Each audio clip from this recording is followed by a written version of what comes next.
Bonjour à tous, j'espère que vous allez bien. Ça y est, je vous retrouve enfin dans un cadre un petit peu plus familier. J'ai attendu plusieurs jours pour pouvoir vous faire cette petite introduction. Coucou Newton. Parce qu'il y avait tellement de vent, il y en a toujours d'ailleurs, et quand le Mistral souffle ici, c'est comme le vent d'automne dans le sud-ouest, c'était pas possible. Je me suis dit qu'il allait y avoir trop de bruit au niveau du micro, ça allait pas être possible, et encore j'espère que là ça va aller, parce que vous voyez ça souffle encore pas mal. Parce que je voulais débuter cette vidéo en vous montrant l'évolution du potager, parce que franchement, Newton, soit un petit peu plus discret quand même, hein.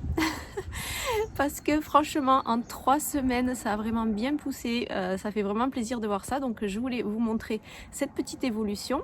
Et ensuite pour cette vidéo je vous propose des recettes sur toute une journée, avec des recettes assez simples, des recettes de base pour une alimentation équilibrée, parce que je vous avoue que depuis que je suis revenue de mon déplacement, j'avais vraiment envie de retrouver une alimentation beaucoup plus facile, simple, des aliments bruts, des choses, voilà, que retrouver ma façon de cuisiner.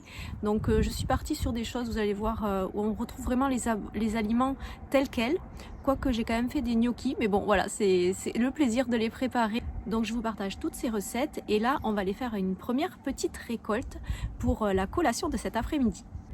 Alors déjà, regardez la coriandre, incroyable comme elle a poussé. Elle était même pas là, des tout petites brindilles qui commençaient à sortir, et là elle a des belles tiges bien épaisses. Donc voilà le résultat, au bout de 3 semaines ça a bien poussé. Bon là par contre, celle-ci il va falloir que je l'attache avec un petit peu de corde, parce qu'avec le vent elle s'est complètement couchée. Mais voilà, on a de jolis bouquets de coriandre qui sont en train de sortir, ça fait vraiment plaisir. Les petites salades, ça continue tout doucement, mais sûrement on va dire. Bon, il y a quelques limaces qui se sont fait plaisir, mais après c'est bien parce que les petites salades continuent de repousser, elles ressortent encore. Donc là je vais mettre de la cendre autour comme certains me l'ont conseillé. D'ailleurs j'ai une amie qui gentiment m'a donné tout un seau de cendre, donc je vais pouvoir bien en mettre autour pour nous protéger des limaces. Et ensuite on va aller en bas, parce que c'est vraiment là qu'il y a pas mal de choses intéressantes pour faire notre petite récolte pour la collation de cet après-midi. Donc voilà, regardez les jeunes pousses d'épinards là, ça y est, on a les bouquets qui sont bien sortis, c'est trop joli, bien frais. Bon là il y a, ouais, je pense que ça c'est les limaces hein, qui font ça, ou les escargots, je sais pas, mais donc il faut vraiment que je mette la cendre autour. Mais voilà, en 3 semaines tout est bien sorti de terre, et ce qui me fait vraiment plaisir, c'est les brocolis. Bon ça c'est pas près d'arriver, je pense qu'il faudra attendre je pense vers à la rentrée, plutôt vers l'automne. Ça va pousser pendant tout l'été, mais après ça y est, les feuilles de chou kale, on a vraiment de quoi faire quelques petites récoltes. Alors des mini récoltes hein, on va y aller doucement parce que je veux pas trop toutes les prendre d'un coup, mais voilà, en plus c'est des jeunes pousses, les feuilles elles sont vraiment tendres, donc ça va être super pour faire des smoothies, ou même des petites salades, des jeunes pousses rajoutées voilà, dans les crudités. Ça va vraiment être sympa, donc ça fait vraiment plaisir de pouvoir faire ces premières petites récoltes. Et là je pense que je vais prendre quelques feuilles de chou kale et des épinards pour faire un petit smoothie protéiné cet après-midi.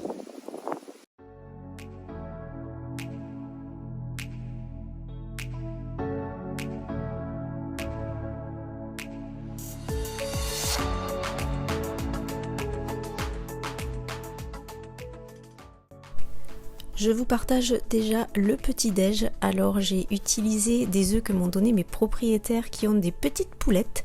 Alors elles sont toutes jeunes, donc les œufs c'est encore tout petit. Je pense que la prochaine fois j'essaierai de vous les montrer dans une prochaine vidéo. Donc je les fais cuire dans de l'eau frémissante pour avoir des œufs un petit peu mollets. Je trouve que c'est vraiment plus agréable quand le jaune est encore coulant, c'est beaucoup plus facile. Je vais juste les écaler et ensuite les rajouter dans mon assiette. En ce moment je profite des framboises, elles sont pas très chères aussi chez Lidl. Alors les framboises c'est plein d'antioxydants, c'est un fruit qui est moins sucré que les autres fruits, donc c'est particulièrement intéressant de les consommer en début de journée. Donc là je vais composer mon assiette, vous allez voir c'est très facile de reconnaître les groupes alimentaires. J'ai utilisé 2 tartines de pain de seigle, un morceau d'avocat auquel je rajoute un petit peu de citron, quelques amandes, donc avocat et amandes ça sert de lipides, les tartines c'est les glucides, les œufs c'est les protéines et les fruits ben voilà ça fait source de fibres, de vitamines et de minéraux. Donc là on est vraiment sur un petit déjeuner brut, là on peut pas faire autrement, il n'y a même pas de recette, c'est juste l'association de bons aliments. Ensuite, pour le midi, je vais préparer la sauce tomate que je fais en ce moment assez souvent. Je vous ai déjà partagé la recette. Donc, je mets juste une brique de purée de tomate, de l'ail, de l'origan et du sel. Et ça me permet d'avoir une sauce tomate à mon goût et je sais ce qu'il y a dedans. En même temps, je vais faire cuire des brocolis que je plonge dans de l'eau bouillante salée pendant à peu près 8 minutes. Je les égoutte et là j'avais sorti ma balance pour pouvoir peser les quantités et en fait je vais utiliser la même quantité de brocolis cuits et de farine. Donc là j'avais 250 g de brocolis et je vais utiliser 250 g de farine. J'ai quand même ajouté une cuillère à soupe de parmesan pour apporter un peu plus de goût aux légumes. Donc je mélange bien tout ça. Je vais faire comme une pâte en fait, une pâte à tarte mais voilà avec moitié légumes et moitié farine. Donc je vais bien mélanger jusqu'à ce que je sente qu'elle ne colle pas trop. Ça reste assez quand même pâteux, ça colle un peu aux doigts mais on arrive à avoir une belle pâte qui se travaille facilement. Une fois que j'ai la bonne consistance, je vais mettre de la farine sur ma planche en bois pour pouvoir travailler encore plus facilement la pâte et faire comme des sortes de gros boudins que je vais diviser en boudins plus petits et ainsi de suite pour obtenir en fait comme des petites saucisses que je vais rouler et franchement avec la farine ça aide à ce que ça n'accroche pas et ça se travaille très facilement. Donc je les façonne voilà assez rapidement. Vous pouvez faire les gnocchis ou en les coupant à la main grossièrement et en les façonnant comme des petites boules ou alors tout simplement en les tranchant au couteau en petits morceaux légèrement comme des formes de losanges. Et moi personnellement je pense que je les aurais coupés un petit peu plus petits. La prochaine fois je ferai ça parce que je trouve qu'après ça fait des gros morceaux quand même si c'est très bon. J'en ai congelé la moitié parce que je n'allais pas tout manger d'un coup et ça je l'ai déjà fait et c'est vraiment pratique. Pour le reste du plat, je vais faire cuire 2 blancs de poulet que je mets dans une poêle à feu doux pour qu'il reste moelleux. Je vais couper autour une courgette en lamelles qui prendra le goût de la viande, ça sera très bon. Je rajoute juste de l'origan et surtout je ne sale pas parce que sinon le poulet va sécher. J'attends qu'il soit vraiment bien doré avant de le retourner en fait, ça permet de réussir la cuisson, voilà comme ça vous êtes sûr de ne pas vous louper.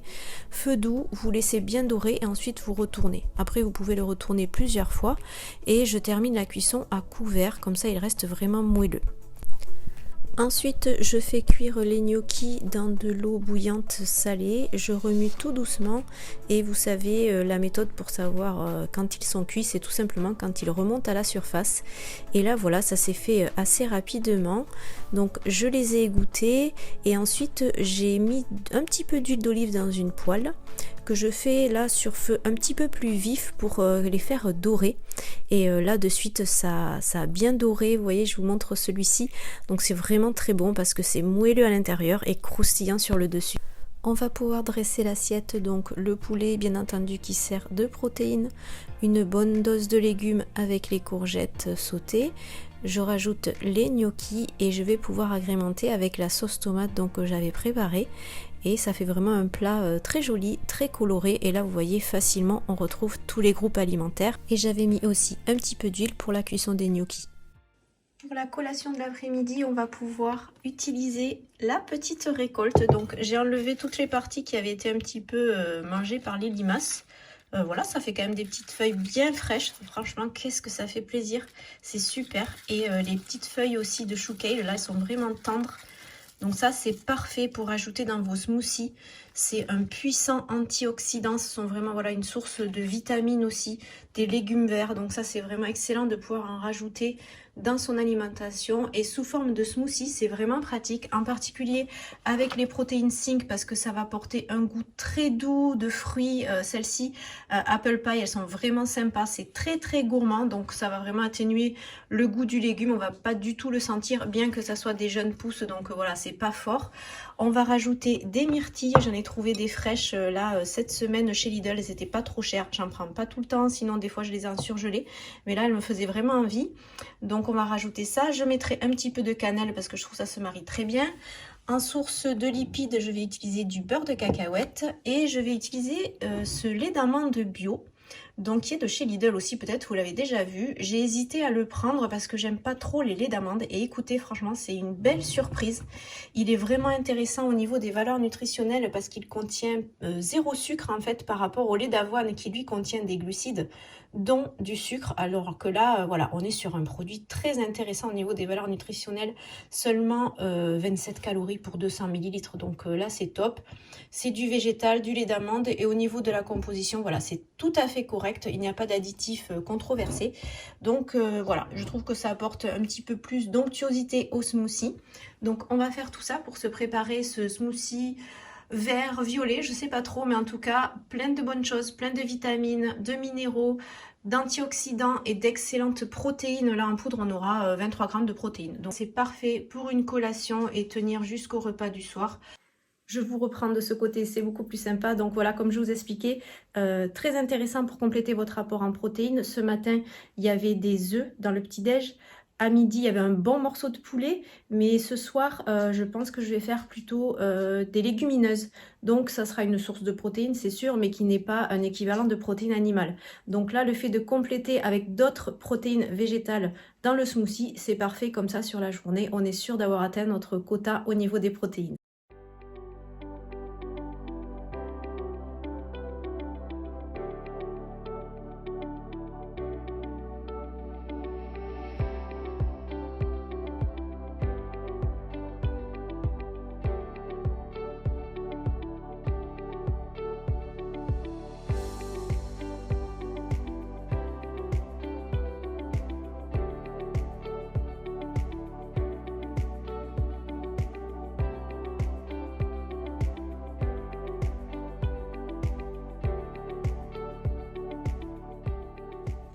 Il me faisait tellement envie ce smoothie. Je suis repartie directement au bureau et je l'ai bu et je me suis dit mais je leur ai pas dit ce que j'en ai pensé. Donc vous voyez, vu ce qu'il en reste, c'était très bon. C'est vraiment gourmand. C'est pas trop sucré. C'est ce que je trouve vraiment génial avec ces protéines Think, c'est que vous n'avez pas un goût écœurant d'édulcorant puisqu'il n'y en a pas. Et ça, c'est vraiment agréable. Et par contre, j'ai fait ma bonne dose de protéines avec le beurre de cacahuète. C'était délicieux. Je me sens bien rassasiée et là, je sens que je peux terminer ma journée. Je peux travailler vraiment jusqu'à, je pense, 20 h. Ça sera le week-end après. Mais voilà, c'est vraiment une petite astuce. Quand vous avez des longues journées et que vous voulez garder quand même une collation équilibrée, que vous savez que le repas du soir va tarder un petit peu, franchement, un smoothie protéiné, vous pouvez ajouter des fruits frais, des jeunes pousses d'épinards. Bon, vous n'avez pas forcément un potager, mais vous pouvez trouver des sachets en magasin. Voilà, les épinards, des jeunes pousses d'épinards, on en trouve partout.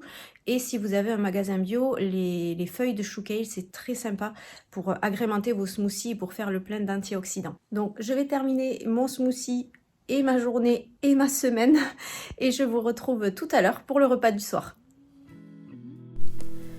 La veille, j'avais préparé des légumes rôtis, donc des poivrons et des aubergines que j'ai tout simplement posés sur ma plaque de four. Je les pique avec une fourchette, j'ai pas besoin de rajouter d'huile ou quoi que ce soit. En fait, voilà, je les fais cuire telles quelles. Je les mets au four pendant 1 heure à 200 degrés. À moitié cuisson, j'ouvre le four en faisant bien attention et je retourne chaque légume. Ils ont déjà commencé à bien griller, mais je les retourne pour que la cuisson soit vraiment bien homogène.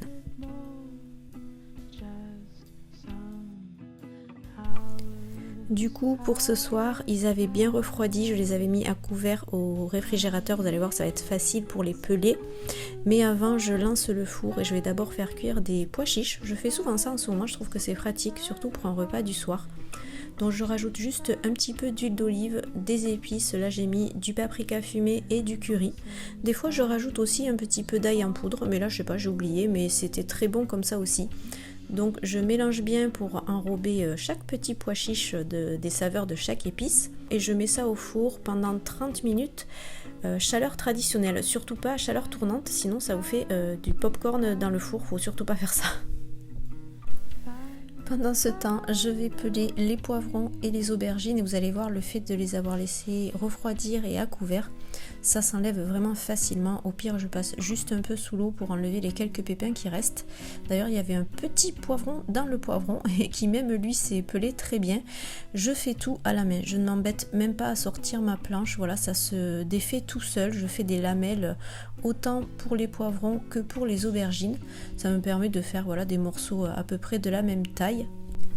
Et je vais venir assaisonner tout ça avec donc un petit peu de sel. Je rajoute du citron. Là j'avais surtout plus de pulpe que de jus, mais c'est pas grave, c'était très bon. De l'huile d'olive et je vais rajouter une gousse d'ail et du persil frais qui a commencé à repousser. J'en ai pas beaucoup pour le moment, mais voilà. Et franchement, chaque ingrédient de cet assaisonnement sont indispensables. C'est vraiment eux qui apportent cette saveur bien particulière aux légumes grillés et je trouve que c'est vraiment très très bon. Ail, persil, huile d'olive, citron. Je mélange bien tout ça pour que les légumes s'enrobent bien de cette, on dirait une marinade en fait. Et c'est vraiment délicieux pour manger des légumes. C'est une façon voilà, d'en faire manger à tout le monde. En général, ça plaît beaucoup.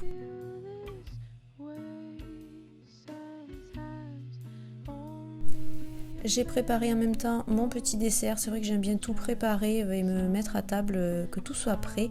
Donc là j'ai fait un mélange de yaourt soja avec une compote. Je trouve que ça fait un dessert assez généreux puisque j'ai mis le yaourt en entier et la compote aussi. Et ça fait un mélange de texture un petit peu plus onctueux entre le yaourt et la compote. Je trouve ça très très bon. Et j'ai rajouté du muesli protéiné.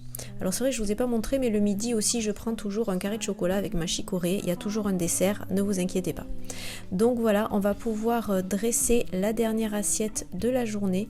Donc je vais mettre les petits pois chiches grillés, vous voyez, ils sont vraiment bien dorés, croustillants. C'est vraiment, ça c'est une recette, je ne sais pas si vous avez déjà essayé, mais il vous faut le faire, c'est tellement simple en plus. Pas besoin de préparation, vous mettez tout dans le four et c'est délicieux. Donc voilà, j'ai dressé l'assiette et toujours pareil, une belle portion généreuse de légumes pour être bien rassasié et ce qui nous permet de terminer la journée sur une assiette colorée, gourmande. On est rassasié, on a apporté à notre corps tout ce qu'il faut. On a utilisé pas mal d'aliments bruts, j'ai pas utilisé de choses transformées ou autres. Je pense qu'on est resté là sur une alimentation vraiment saine, du fait maison et c'était parfait pour retrouver de bonnes habitudes. Merci de liker cette vidéo, je vous dis à très vite, laissez-moi des commentaires aussi et on se retrouve pour de nouvelles vidéos, toujours pour cuisiner équilibré au quotidien.